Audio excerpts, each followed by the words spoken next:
Have you ever wished you could just download skills and knowledge from someone you admire? Like instantly get their expertise and make it your own? It'd be pretty amazing, right?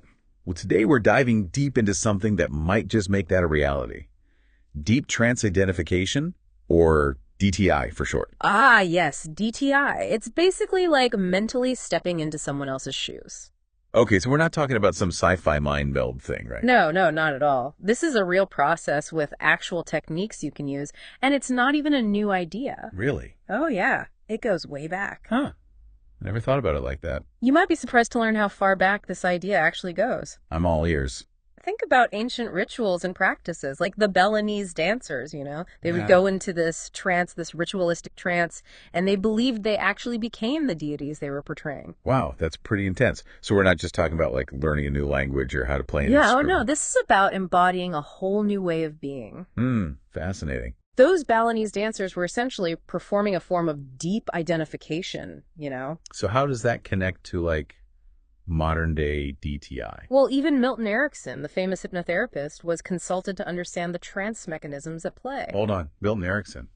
Like the guy who basically revolutionized hypnotherapy? The one and only. This was back in the 1930s. Wow, so even back then people were trying to figure out how this mental merging worked. Yeah, exactly.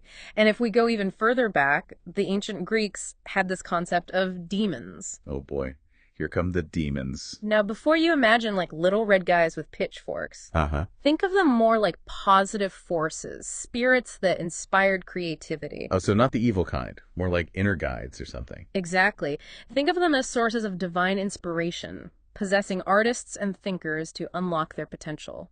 Kind of like our modern idea of a muse. I see. So DTI is like tapping into that wellspring of inspiration, but instead of waiting for it to strike, we're actively seeking out models to learn from. Exactly. And you can see this idea throughout history and different cultures.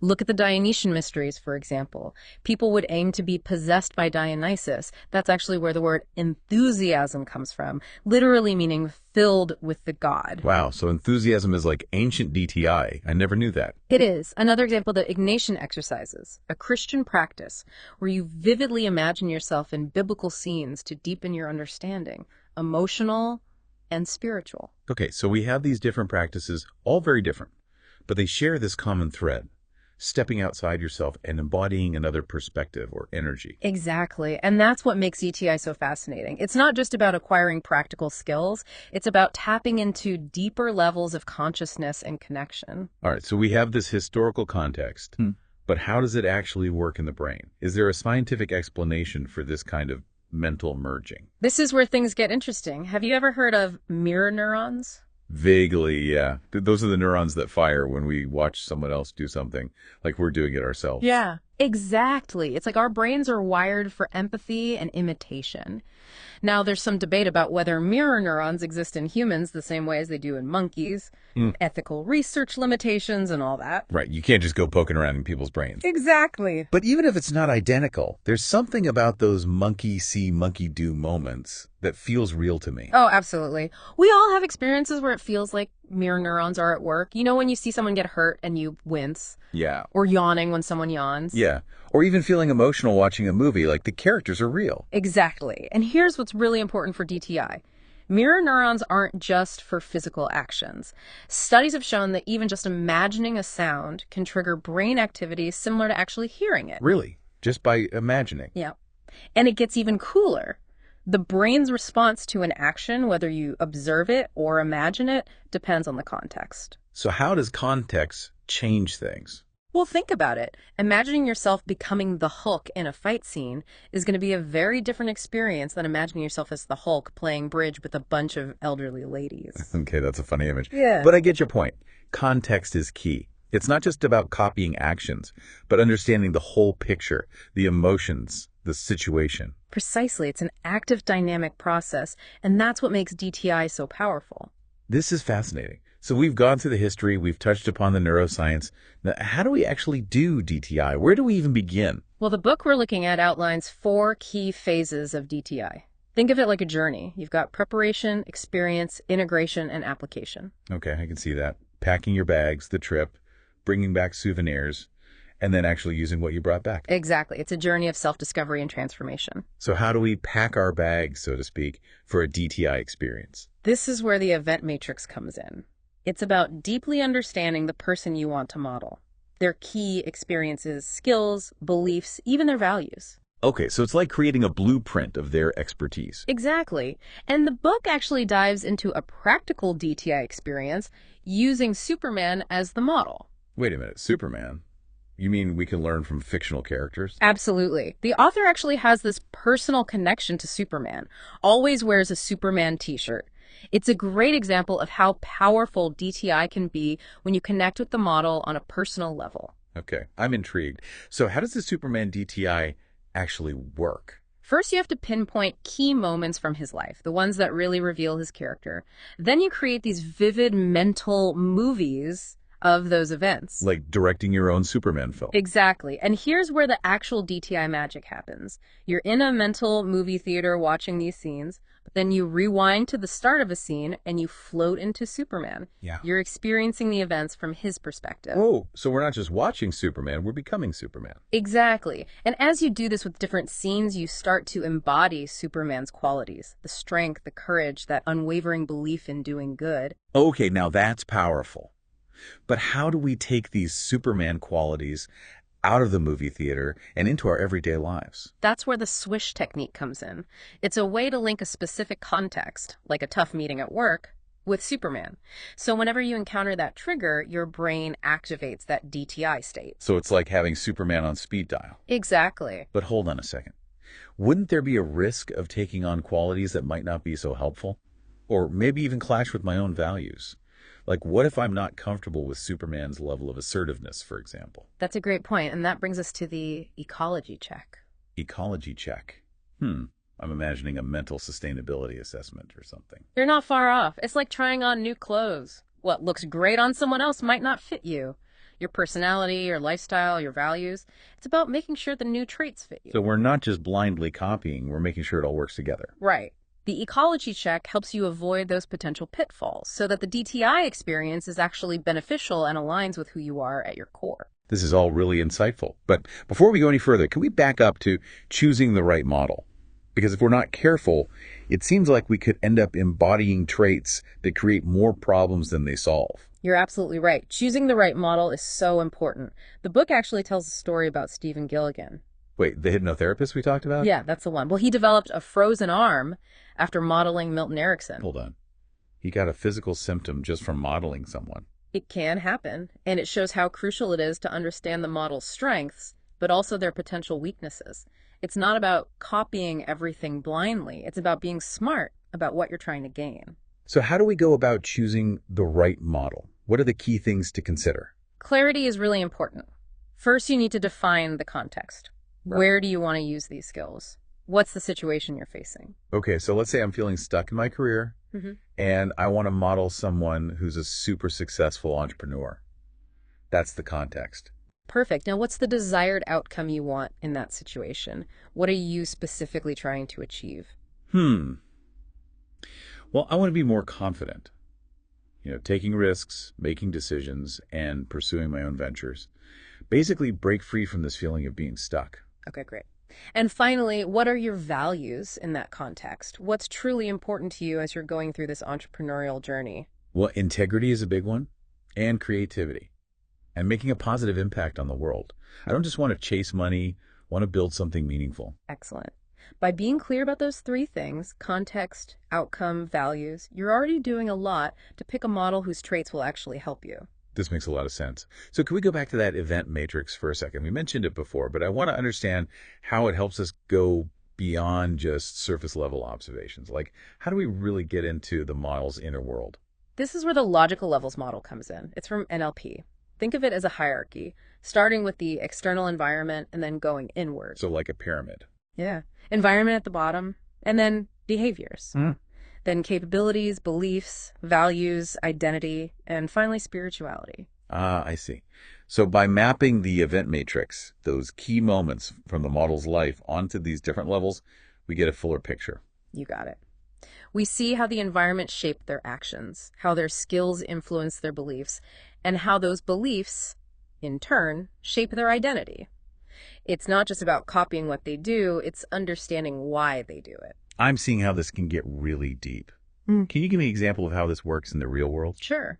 Let's take Thomas Edison, the inventor. Imagine building an event matrix for him. We'd look at stories from his childhood, like how he was 8 years old and asked his mom to build him a lab in the basement. 8 years old. Wow, that's impressive. Right. That tells us a lot about him, his curiosity, his need to experiment, the belief in his own abilities, even at that young age. And by stepping into those experiences through DTI, we're not just learning about Edison, we're feeling what it was like to be him. Exactly. We're seeing the world through his eyes, feeling his determination, tapping into that creative genius. Now that's powerful. Okay, so we've got our model, we've mapped out their event matrix, we're starting to really get a feel for who they are. What's next? Well, now we get to explore some techniques for experiencing DTI.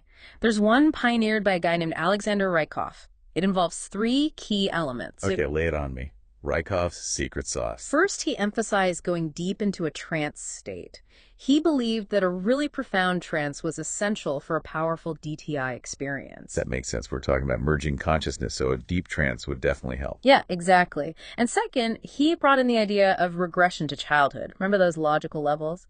Well, Rykov thought that going back to childhood allowed you to tap into these really fundamental learning states, making the DTI process way more effective. So it's like using the brain's natural plasticity, being open to learning like we were when we were kids. You got it. And the third key element, he brought in physical action while in trance. So like if you were learning to play the piano, you'd actually move your fingers as if you were playing, even though there's no piano there. Interesting. So it's not just mental, it's physical too. Yeah, integrating the skill on multiple levels, mental, emotional, physical. This is pretty amazing.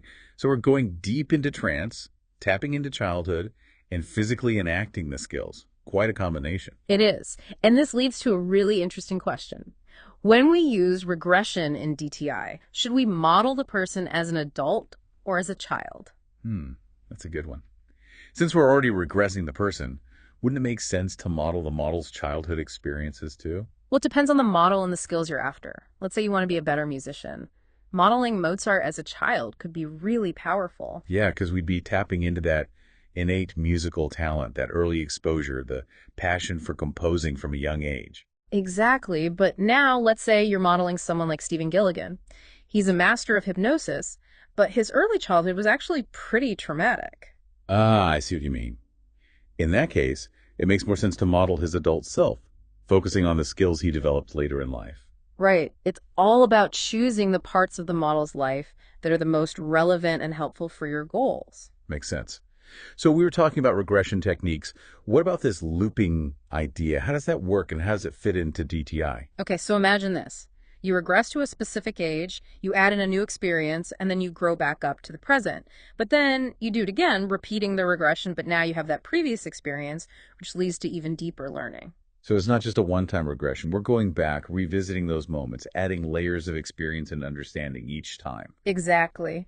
And when you use this looping technique with DTI, it can create really profound changes. Let's go back to Mozart. We could regress someone to age 4, have them experience Mozart learning the clavier, and then bring them back up to the present. And then we could repeat it, but this time go to age 5, maybe focusing on Mozart's early compositions, each time building on the previous experience. Exactly. It's like weaving a tapestry, pulling from different points in time. That's a great image. So we're not just imitating, we're weaving these experiences into our own timeline. Exactly. Now let's shift gears a bit and talk about how DTI connects to acting, specifically method acting. Ah, yes, the method. I've always been fascinated by actors who can completely become their characters. It's amazing. And that's exactly what method acting is all about.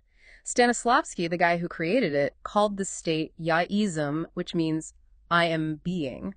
It's about achieving a deep trance identification with the character. I am being. That's a powerful way to put it. Like, you're not pretending, you're actually inhabiting that reality. Right. Stanislavski's book, An Actor Prepares, is full of stories about this. Like, there's this actress who has to find a prop on stage, and she struggles with it until she really feels the character's emotions, the desperation, the fear, and then she finds it. So it's not just remembering lines, it's feeling that the character feels. Exactly.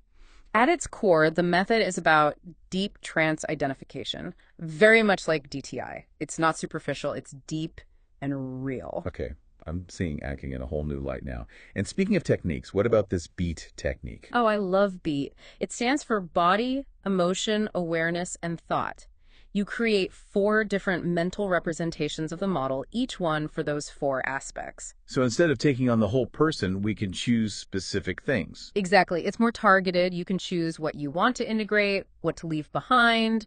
Really helpful when there are traits that might not be so beneficial. So it's like a custom TTI experience. Choose your model, select your traits, and bam, transformation. You got it. Remember Stephen Gilligan and the frozen arm? If he'd used BEAT, he could have modeled Milton Erickson's strengths like his sensory awareness or his knowledge without the physical side effects. Okay, now that's interesting. So we've done our DTI, we've chosen carefully, used something like BEAT to really focus on what we want. What comes next? How do we make it all stick? That's where we get to the mind meld technique. And also dealing with any potential values conflicts. Mind meld. Now that sounds intense, like something out of Star Trek. Well, the idea is to blend the model's traits with your own, making sure it all integrates smoothly, especially important if there are values clashes. So like if I'm modeling someone super competitive, but I really value cooperation, the mind meld would help me bring those together. Exactly. The book talks about 2 common problems with values in DTI. The first is when your values clash with the model's values. Right, like we just talked about, competition versus cooperation. What's the second one? The second is when you have a strong away from value, which means you're more motivated by avoiding something bad than moving towards something good. Ah, okay. And that could be a problem in DTI. Yeah. Imagine someone wants to be a successful entrepreneur, but they're mostly driven by a fear of failing rather than a desire to succeed. That fear can really hold you back. I see. It's not just about the skills, it's about having the right mindset. Mm-hmm. So how do we deal with these values issues? There are a few techniques.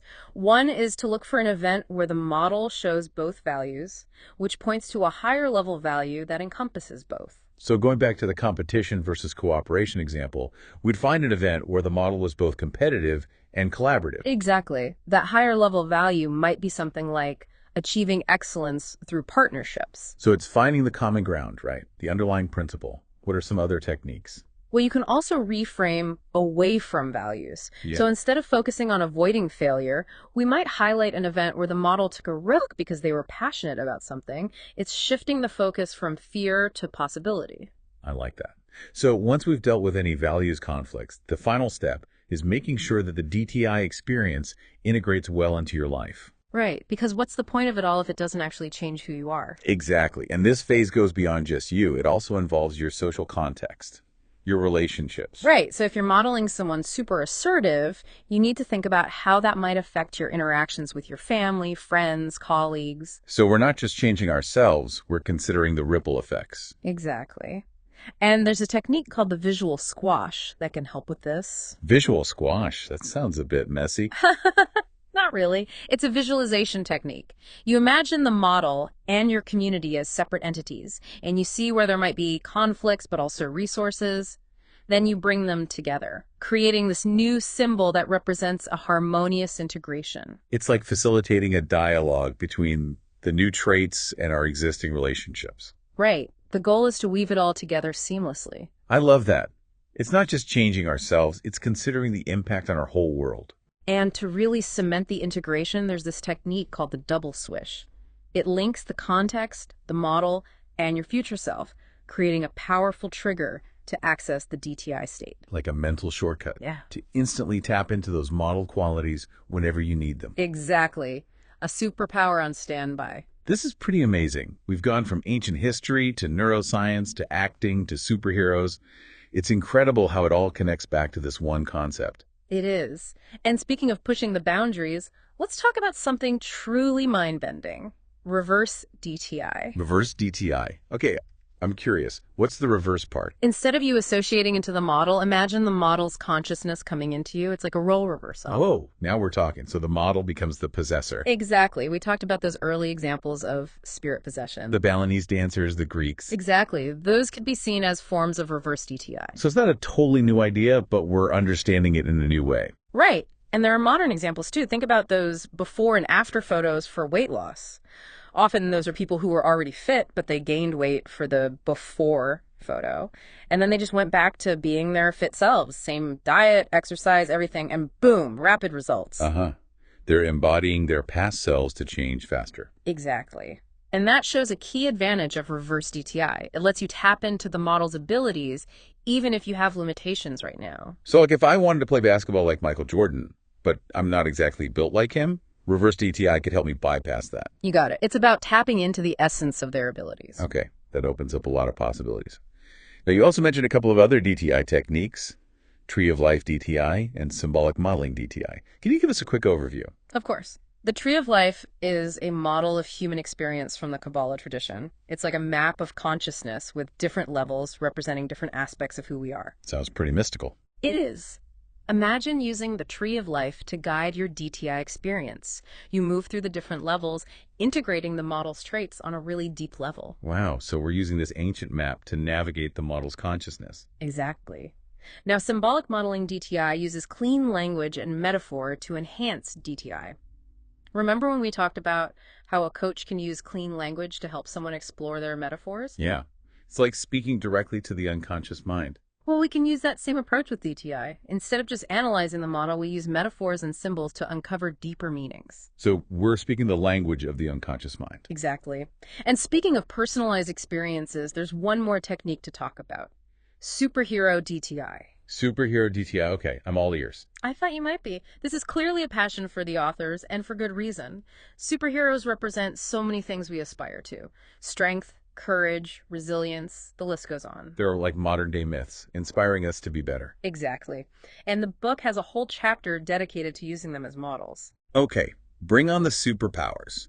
What are some of the benefits? Well, first it helps you stretch your beliefs about what's possible. By entering this world where limitations are transcended, you open yourself up to a whole new realm of potential. It's like giving your imagination free rein. Yeah. Flying, super strength, telekinesis, the sky's the limit. Exactly. But it's not just about the superpowers themselves. Superheroes also embody these powerful archetypes, symbols of courage, resilience, and unwavering commitment to good. Like tapping into a primal source of inspiration. Right. And we can't forget about the fun factor. Superhero DTI can be really engaging, making the whole learning process feel effortless. Who wouldn't want to learn from their favorite superheroes? It sounds like the ultimate adventure. It is. And the book gives us some in-depth examples, sessions with Wolverine and Silver Surfer. Oh, wow. Now you're talking. Tell me more about those. In the Wolverine session, the person's unconscious mind creates this scenario where they're facing obstacles as Wolverine. They embody his resilience, his strength, his ability to heal. Like facing our inner demons with Wolverine's claws. Yeah. And in the Silver Surfer session, a specific comic book storyline becomes like a framework for change. It's about embodying his cosmic awareness, his ability to travel through time and space, and his fight for justice on a grand scale. That's taking DTI to a whole other level, using these stories as metaphors for our own journeys. Exactly. And the beauty of superhero DTI is that it's really flexible. It can be structured or spontaneous, whatever works best for you. So whether we're battling villains with Wolverine or exploring the universe with Silver Surfer, it's about finding those qualities within ourselves. Exactly. And it's not just about feeling good.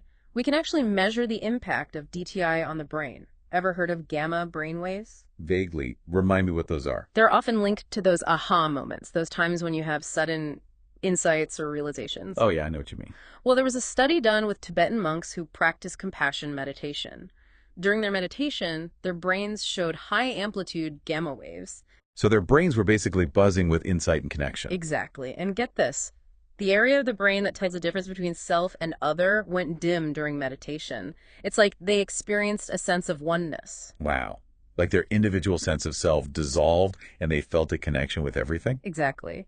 And this ties into DTI because it suggests that DTI can also lead to these states of deep connection and expanded awareness. This is incredible. So we're not just learning new skills, we're expanding our consciousness. That's the power of DTI. It's not just a technique. It's a pathway to profound transformation. So as we're wrapping up our deep dive into DTI, I got to say, my mind is officially blown. We've covered so much. Ancient history, neuroscience, even superheroes. It's amazing how it all comes back to this one idea. It really is fascinating, right? And the great thing about DTI is that there's no one right way to do it. We've explored all kinds of techniques. It's like a toolkit for personal growth. You know? Yeah. And the best part is, it's not just about mimicking what someone else does. It's about understanding why they do it. Yeah, exactly. And as you try out these techniques, you'll find what works best for you, what unlocks your potential. I have to admit, at the beginning I was a little skeptical. It sounded a bit too good to be true. But now, seeing all of this, the potential is just incredible.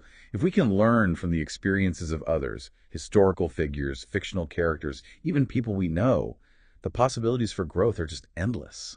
Absolutely. And remember, even a journey of 1,000 miles starts with a single step. That's true. So, to all our listeners out there, as we finish up this deep dive, I want to leave you with this. What skills or knowledge would you like to gain with DTI? Who would be your ideal model? Think about it. Is there a historical figure, a fictional character, maybe even someone you know personally who has qualities you admire? Take what we've talked about today and apply it. Choose your model, explore the techniques, and unlock your own unique superpowers. The power to transform yourself, it's within your grasp.